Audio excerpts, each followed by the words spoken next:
ناظرین، سندھ کے مختلف بورڈز کے زیر اہتمام 9ویں اور 10ویں جماعت کے پیپرز شروع ہو چکے ہیں۔ اب سندھ وہ صوبہ ہے جہاں پر نقول کی جاتی ہے، واٹس ایپ ایپ بن جاتے ہیں اور وقت سے پہلے وہ پیپر آؤٹ ہو جاتا ہے۔ جتنی بھی حکومت کوشش کرے، لیکن جو مافیاز ہیں، بوٹی مافیا، وہ ان سے طاقتور ہوتی ہے۔ مافیاز کو کروڑوں روپے کا فائدہ ہوتا ہے اسی کاپیز کرانے یا نقول کرانے کی وجہ سے۔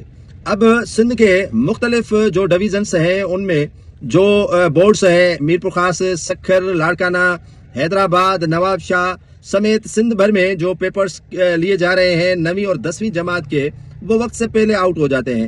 سندھ وہ واحد صوبہ ہے جس میں کوششیں اور کاوشیں کسی نے نہیں لی ہیں کہ یہ نقول روکا جائے۔ دوسرے صوبے کے بھی طالب علم یہاں پر اسی لیے آ جاتے ہیں اور پیپر دیتے ہیں کیونکہ ان کو پتا ہے کہ آسانی نقول اور جو کاپی کی دھوم ہے یا جو بوٹی مافیا ہے وہ سندھ میں ہی سرگرم ہے، دوسرے صوبوں میں نہیں ہے۔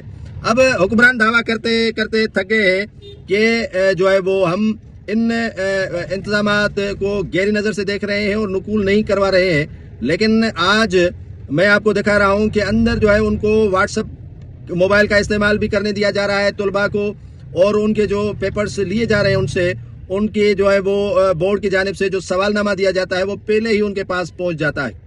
تو سندھ کے مختلف جو بورڈز ہیں ان پر سوالیہ نشان بن چکا ہے، لیکن ہمارے حکمرانوں کے یا وزیر صاحبان کے سیکریٹریز بورڈ کے جو ہیں ان کے جو ہے وہ جوں تک نہیں رنگ رہی، اور یہ نقول کا سلسلہ کافی عرصے سے جاری ہے۔ اس سال بھی پریس کانفرنسیں ہوئیں اور سخت احکامات اور اقدام اٹھانے کا فیصلہ کیا گیا، لیکن آپ حالت دیکھیں کہ اس سے برعکس ہے۔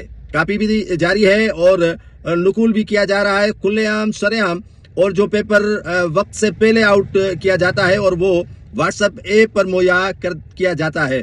تو یہ سلسلہ جاری ہے، اور اب ہمارے حکمران کہتے ہیں کہ ایسے پڑے گا پاکستان تو کیسے بڑھے گا پاکستان۔ تو یہ سوالیہ نشان اب تک موجود ہے۔ اللہ کرے کہ سندھ سے یہ نقول کا سلسلہ تھم جائے۔